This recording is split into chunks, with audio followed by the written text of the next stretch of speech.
为什么我今天敢于去讲这个话？是因为这个过程我走过来了，这些路我都走过呀。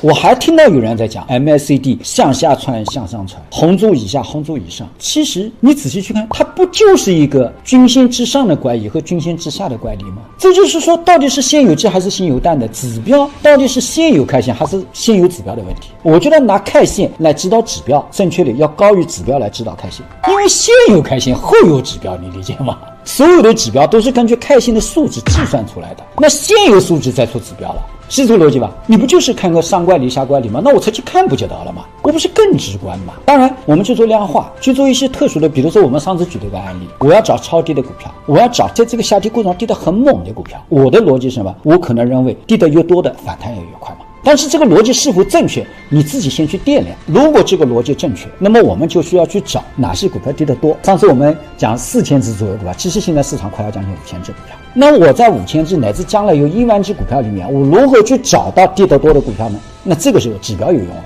最简单的 RSI 小于-20，我们可以小于-30，跌得更多一点，甚至-50。电脑软件1分钟之内把1万只股票全部洗完，把所有下跌过程中跌得很猛的股票就把你筛出来了。那你不就省了时间吗？否则我要把1万只股票翻完呀，我这样1分钟之内电脑把我找完。这个时候指标发挥了巨大的作用。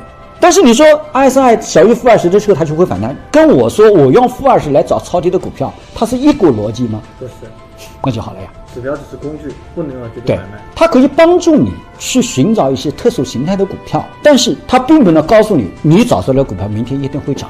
你首先要确认你找的逻辑是正确的，你的逻辑正确了，它帮你找出来才会正确的。它只是起一个帮你找的作用，它是你的助手。如果说你看到这个指标就去买，对，那你变成你成为他的助手，他指引你去操作。那你说跟我前面讲的是一个意义吗？所以这就是我为什么一直强调，我们不要钻到指标的误区里面。我看到有人评论就说他就不懂指标，说我没写过指标，我写过我自己的操盘线，我写过我自己的选股公式，但是我写的目的是我有一个理论基础，我只是用它来帮我提高效率，并不是说它就能指导我的操作，这是两个概念。如果不行，改天我们专门做一个BA7的课程讲给大家听，没关系，我甚至可以搞个培训班。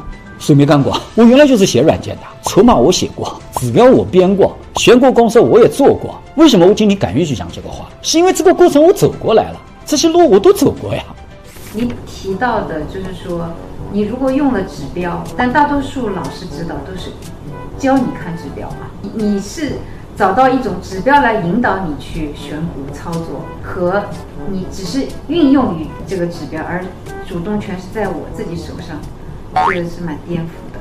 那事实上指标是这样用呀，但是大部分人是他说的那种用法。对，但大部分人是他们学指标就能教我一个啊，然后我用这个指标我就能赚钱。对，是的。